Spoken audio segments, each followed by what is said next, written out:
Ain't no need of me trying to do stuff I can't do.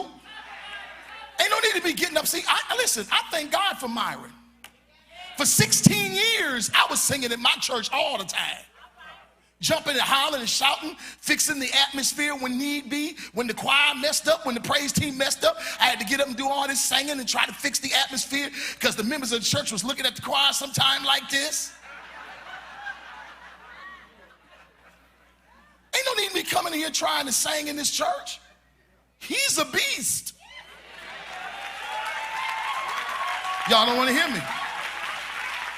Now, it ain't that I can't do it. But why? But if I don't have to, I might as well rest. Y'all ain't helping me up in here. His gift set, his ability, his talent.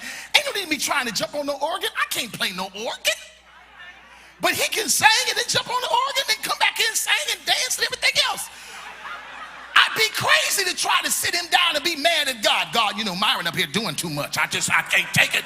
Come on now, God. That's foolishness. It's his gift. And when you have somebody that understands their gift, you don't suppress it. You acknowledge it and you promote it. Oh, it's quiet.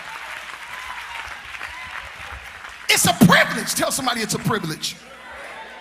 But when we look at things the wrong way, it ends up being a pain. Marvin don't come up here and say, listen, I'm so sick of singing every Sunday, I don't know what to do. And even if he feel that way, you don't know it.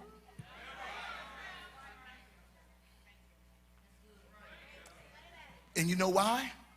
Because he can come in here tired, stressed, come just off the road. I don't know, I'm using you. I could use myself, but I'm just going to use you for a moment.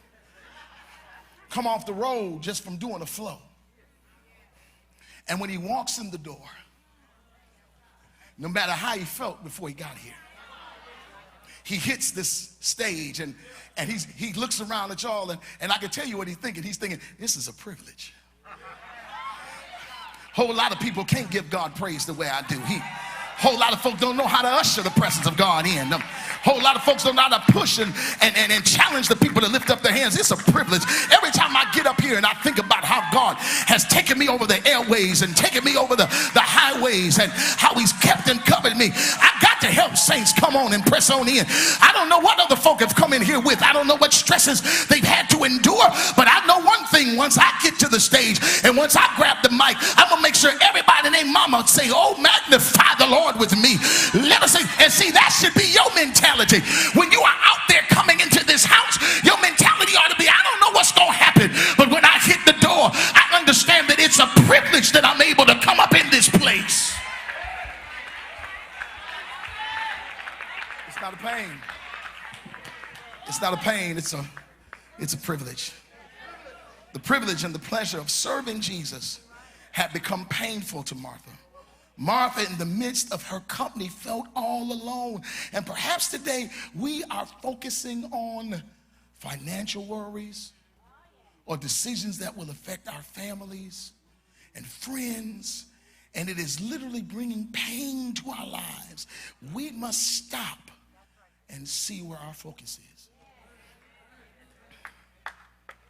You need to learn how to focus on the person, and you need to focus on the privilege and focus on the pleasure of serving the God of your salvation. Every time you come into these doors, God help me. I'll pick this back up on Tuesday because I feel this all in my back. Every time you come up in this place, you ought to be privileged. Tell somebody it's a privilege to come in here. Some of y'all still looking at me. I said, tell your neighbor it's a privilege. Do you understand that you are not worthy to enter into these doors? Do you recognize that if it had not been for the Lord who was on your side, that you would never be able to walk in here? Do you not know that if it was not for the shed blood of Jesus Christ and the veil being rent, that you would not have access to this place? So every time you come up in here, you ought to thank God. It's a privilege, God. I appreciate the fact that you love me so much so that you allowed me to come in here. God, I could have been rolled in here for the last time, but it's a privilege. God, I could have been rolled in here, Lord God, on oxygen, but it's a privilege. God,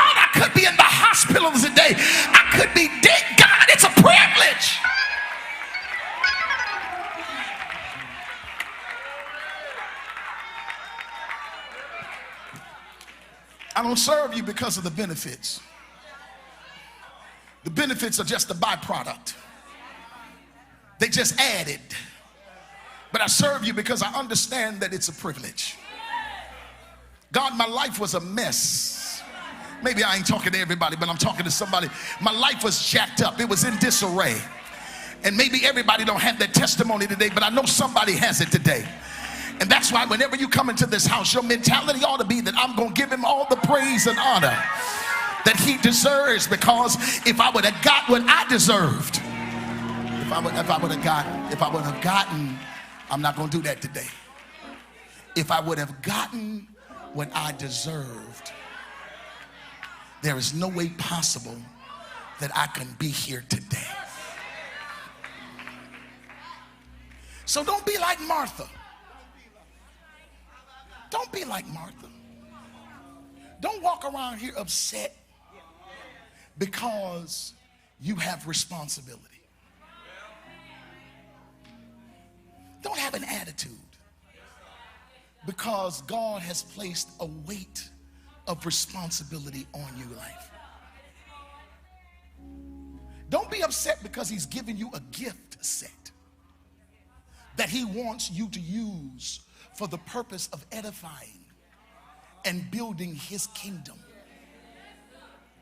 That's a part of your life's assignment and purpose.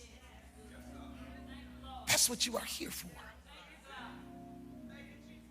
So just serve him. Serve him with everything that's within you. Be passionate about the serving that you give God. And if don't nobody else help you, just keep telling God, God, I know you're going to assign somebody soon that's going to show up to help me fulfill the plan that you have in the kingdom. But until we get to that point, I'm not going to complain. I'm not going to murmur. I'm not going to walk around here angry with everybody. I'm not going to get burnt out, because I don't understand burnout in the church anyway. I struggle with that. I just need a break from the saints. You ain't going to heaven?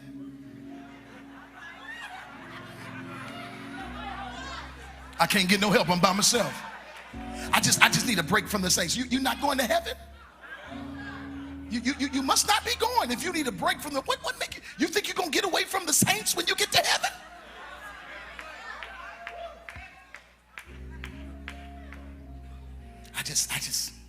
I just need a break. No, you don't. You need to mature. You need to grow up in God. And you need to understand that your responsibility is not to allow the issues, the challenges, the stresses, and the struggles of being a believer distract you from your primary responsibility and focus. And that is to be in committed and dedicated and submitted service to the King of Kings and the Lord of Lords. Come on, clap your hands, give God praise.